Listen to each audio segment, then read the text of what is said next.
नमस्कार, आदाब, स्वागत है आपका। मैं हूं आपके साथ आसिफ खान। राकेश टिकैत भारतीय किसान यूनियन के राष्ट्रीय प्रवक्ता बीजेपी की मुश्किलें बढ़ाई हुई हैं।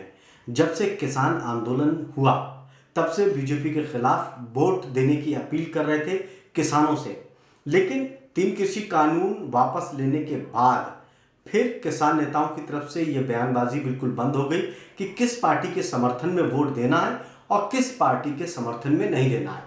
लेकिन नरेश टिकैत भारतीय किसान यूनियन के जो अध्यक्ष हैं, उन्होंने एक बार समाजवादी पार्टी और आरएलडी के गठबंधन को वोट देने के लिए कहा था, लेकिन उसके बाद से पलट गए थे।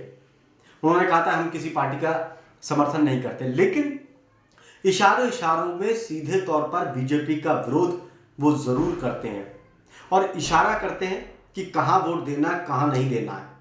जब राकेश टिकैत से ये बात पूछी गई कि किसान किधर वोट देगा, कहाँ वोट देना चाहिए, तो राकेश टिकैत ने कहा कि किसानों की फसलों के दाम आधे मिल रहे हैं, किसानों को मालूम है कि वोट कहाँ देना है। यानी कि उत्तर प्रदेश में सरकार बीजेपी की है, केंद्र में सरकार बीजेपी की है।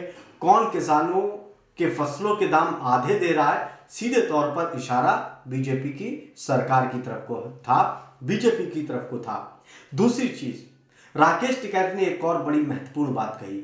उन्होंने कहा कि किसान आंदोलन के वक्त में 13 महीने की ट्रेनिंग हमने दी और ट्रेनिंग में ये बताया कि कहाँ वोट देना है, कहाँ नहीं देना है।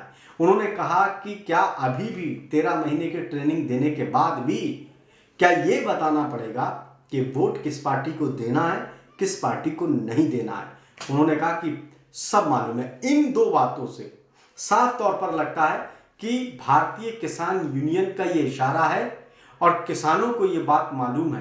पंचायतों में ये बात बताई जा रही है कि बीजेपी को वोट नहीं देना है। सीधे तौर पर ये इशारा बीजेपी की तरफ को जाता है कि बीजेपी को वोट नहीं देना है, बाकी अपनी मर्जी से वोट दीजिए। और कई बार वो समाजवादी पार्टी और आरएलडी के गठबंधन को समर्थन कर चुके हैं इशारे इशारे में, और समाजवादी पार्टी की तारीफ भी कर चुके हैं। यानी कि उनका इशारा समाजवादी पार्टी की तरफ को है। और एक बार और याद होगा, जब कहा गया था कि गोरखपुर से योगी आदित्यनाथ चुनाव लड़ रहे हैं, तब उन्होंने कहा था कि योगी आदित्यनाथ का चुनाव जीतना बहुत जरूरी है, क्योंकि विपक्ष में जो मेन आदमी बैठा हो वो जीता हुआ होना चाहिए, मजबूत होना चाहिए। यानी कि हर वक्त कोई भी बात आती है तो खुल के तो नहीं कहते हैं, लेकिन बीजेपी का विरोध जरूर करते हैं। यानी कि 60 से 70% आबादी उत्तर प्रदेश के अंदर किसानों की है। भारतीय किसान यूनियन उत्तर प्रदेश के सबसे बड़ा किसानों का संगठन है।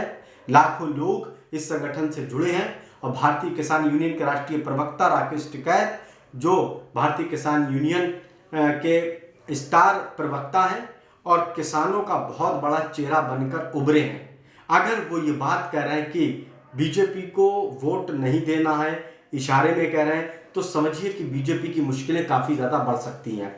इसकी और एक नज़ीर है, क्योंकि बहुत से ऐसे वीडियो आए दिन वायरल हो रहे हैं जिसमें बीजेपी के नेता जब वोट मांगने के लिए जाते हैं तो फिर उनका विरोध होता है।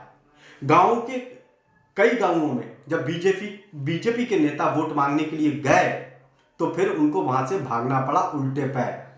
यहां तक कि जब डिप्टी सीएम तक जाते हैं थराली में, जहां से उनको खड़ा किया है, तो वहां पर भी उनका विरोध हुआ। औरतों ने उनको वहां से भगाया, उनको भागना पड़ा। विरोध इतना ज्यादा बढ़ गया, यानी कि किसान आंदोलन खत्म हो गया।